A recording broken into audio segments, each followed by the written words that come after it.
چلیے صاحب، اس عورت نے انتظار کیا، اس کے سربراہوں نے اس کی نگرانی کی اور اس کے یہاں بچہ تولد ہو گیا۔ بچہ تولد ہونے کے بعد عورت تو عورت، اس کے سرپرست کی دیانت، ایمانداری اور عدالت و شرافت کا حال دیکھیے، وہ اپنے گھرانی کی بچی کو لے کر آ گئے۔ حضور حد لگائیے، سزا دیجیے۔ وجہ کیا ہے؟ اس عورت نے یہ راز کیوں منکشف کیا؟ اس کے انکشاف کی کیا ضرورت تھی؟ کہ دنیا میں اگر سزا مل جائے تو آخرت میں نجات ہو جائے، آخرت میں اللہ کی گرفت نہیں۔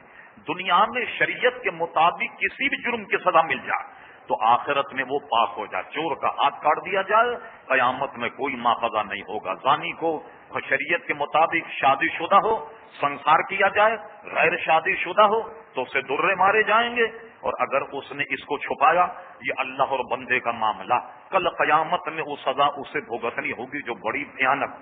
تو دیکھیے ایمانداری، لوگ گناہ کر لیتے مگر اس میں ندامت میں کہ کل قیامت میں ندامت ہو تو دنیا کی ندامت کو برداشت کر لیا جائے۔ حضور کی بارگاہ میں آ گئی، حضور پاک کر دیجیے، شرعی سزا مجھے دے دیجیے، کیا مطلب؟ تاکہ قیامت میں عذاب سے بچ جاؤں۔ حضور علیہ الصلوۃ والسلام نگرانی کی گویا ڈیوٹی ان کے سرپرستوں پر لگائی۔ بچہ تولد ہو گیا، بچہ تولد ہونے کے بعد وقت مناسب پر وہ عورت آئی، آنے کے بعد اس کو سنسار کرنے کا حکم ہے۔ سنسار کرنا جانتے ہو کیا ہے؟ گولی مار دینا نہیں، دنیا میں سزائے موت دینے کے کئی طریقے۔ پھانسی، ایک الیکٹرانک چیئر ہوتی، آنکھوں پر پٹی باندھ کر بٹھا دیا جاتا اور وقت مناسب پر بٹن دبائیں تو جناب اس چیئر میں کرنٹ آ جاتا۔ کرنٹ آنے کے بعد جب آدمی مرتا ہے، اس کی آنکھوں سے، اس کے کانوں سے خون کی جناب نہر نکلنے لگتی اور آدمی مر جاتا۔ اور اسلام میں گردن قلم کرنے کا حکم ہے کہ کسی کو اگر قصاص دیا جائے، آیت قرآن مجید قاضی پڑھتا، قتل اس پر ثابت ہوگی، بھائی مقتول کے جتنے وارث ہیں، پھر پوچھا جاتا یہ قابل صلح جرم ہے، کیا تم معاف کرتے ہو؟ وہ کہیں جی معاف نہیں کرتے۔ کیا تم اس کا خون بہا لینا چاہتے ہو؟ یعنی جرمانہ سمجھ آج کر کہا جب جرمانہ نہیں، ہمارے بھائی کے حق میں اس کو قتل کیا جائے جو قصاص۔ قاضی قرآن مجید کے قصاص کی آیت پڑھ کر جلاد حکم دیتا کہ اس کی گردن جدا کر دو، اور جلاد آنن فانن میں اللہ اس کے رسول کے حکم کی بجاوری میں اس کی گردن کو جدا کر دیتا۔ لیکن زانی کی سزا یہ ہے کہ میدان میں کھڑے کر کے سارے لوگ جمع ہو کر اس کو اتنے پتھر مارے کہ وہ مر جائے۔ اور سارا کراچی میں اگر ہو کسی بڑے میدان میں اس کا اہتمام کیا جائے، 10-20 ہزار آدمی ایک کو پتھر مار مار کر جان سے مار دے، مجھے بتائیے گناہ کے قریب کوئی جائے گا؟ لوگ ٹھٹا تمسخر کرتے۔ ہماری حکومت نے زنا کی سزا جو ہے وہ ختم ہی کر دی، اب تو یہ ناقابل دست اندازی پولیس ہے اور قابل تصفیہ گویا یہ جرم بن گیا۔ اللہ اکبر، رب کریم حکمرانوں پر ہمارے رحم فرمائے، عقل سلیم عطا فرمائے، مگر جو حدود اللہ کو توڑے گا سزا تو ضرور پائے، آج نہیں تو کل اللہ کے یہاں دیر ہے اندھیر نہیں۔ یہ آتی عورت فرمائے اس کے کپڑے مضبوط باندھ دیے، میدان میں کھڑا کر دیا۔ کھڑے کرنے کے بعد لوگوں فرما مارو پتھر سنسار، سب نے سنسار کیا۔ ہمارے اسلام اور حدود کا مذاق کرنے کے لیے آپ میں دو حضرات جو اخبارات مسلسل پڑھتے ہیں، جرائد رسائل، ہمارے اسلام کا مذاق یہ اڑایا گیا کہ آج اگر قاضی کسی کو سنسار کی سزا دے تو ڈرامے کا نام رکھا گیا پہلا پتھر کون مارے گا۔ عورت کو کھڑا کر دیا سنسار کرنے تو ڈرامہ یا فلم بنائی کہ پہلا پتھر کون مارے گا۔ اللہ اکبر، یہ ہمارے یہاں اسلام کا مذاق۔ صحابہ کرام نے پتھر مار مار کر اس کو جان سے مار دیا۔ جب وہ مر گئی فرمائے سے غسل دو، کفن پہناؤ، کفن پہنانے کے بعد فرمایا جنازہ لاؤ تاکہ میں اس کا جنازہ پڑھوں۔ لوگ جمع ہو گئے۔ اسلام ابتدائی مرحلے میں تھا، لوگ کہنے لگے اتنی سخت سزا دی، اتنی سخت سزا، اور اس کی نماز جنازہ پڑھائی جا رہی۔ سبحان اللہ، باقی لوگ تو خاموش رہے مگر امیر المومنین حضرت عمر فاروق بول اٹھے، یا رسول اللہ صلی اللہ علیہ وسلم، ہم نے اس کو آپ کے حکم پر اتنی سخت سزا دی اور اس کی نماز جنازہ پڑھ رہے ہیں، کیونکہ جب آدمی کو شرعی سزا مل جائے تو اس کے گناہ معاف ہو جاتے۔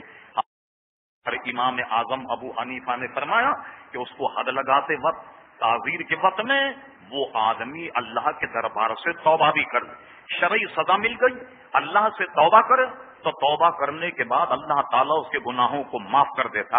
جب حضرت عمر فاروق نے کہا کہ اتنی شرمناک جرم، اتنی بڑی سزا، یا رسول اللہ صلی اللہ علیہ وسلم آپ اس کی نماز جنازہ پڑھا رہے ہیں؟ فرمایا ہاں، میں اس کی نماز جنازہ اس لیے پڑھا رہا ہوں، عمر اس نے جو توبہ کی اگر 70 شہروں پر رکھ دیا جائے تو سب کی نجات ہو جائے۔ اس نے ایسی توبہ کی ہے کہ 70 شہروں کے شہریوں پر اگر اس کو رکھ دیا جائے تو 70 شہر کے شہریوں کی مغفرت ہو جائے، اس نے ایسی توبہ کی ہے۔ اللہ اکبر۔ تو آپ نے دیکھا کبھی کبھی توبہ ایسی کہ جس کا وزن اتنا، اور یہ حدیث مسلم شریف میں، اللہ اکبر، کہ 70 شہروں پر رکھ دی جائے تو فرما سب کے گناہوں کو معاف کر دے۔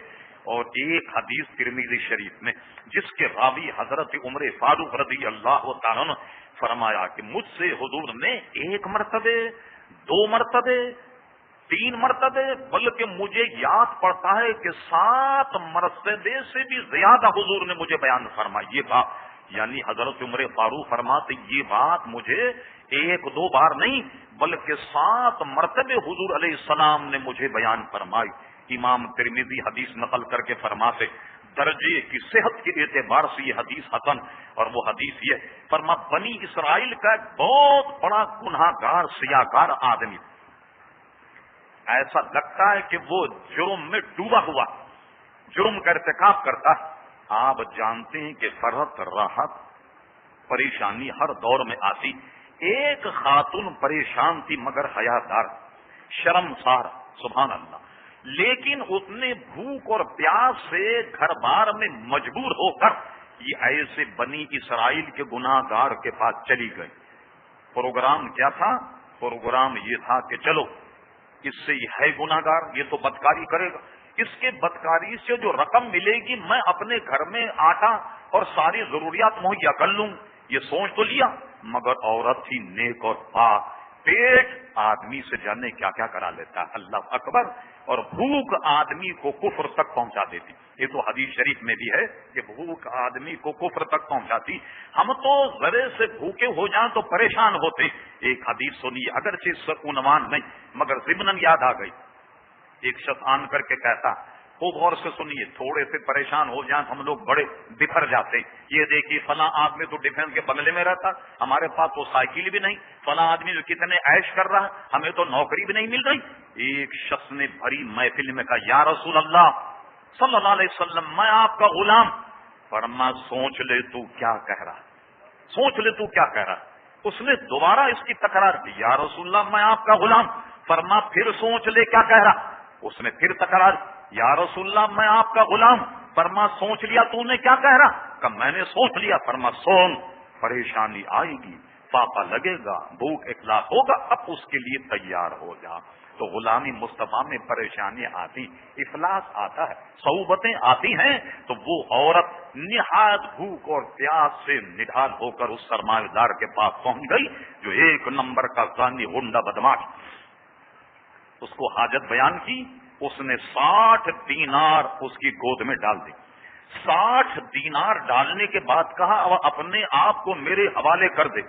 میں بند لفظوں میں کہتا ہوں، اللہ اکبر، امام غزالی نے اسے نقل فرمایا تو بند لفظوں میں، اور حدیث بھی میں نے بیان کر دی، ترمذی کے حوالے سے لکھا۔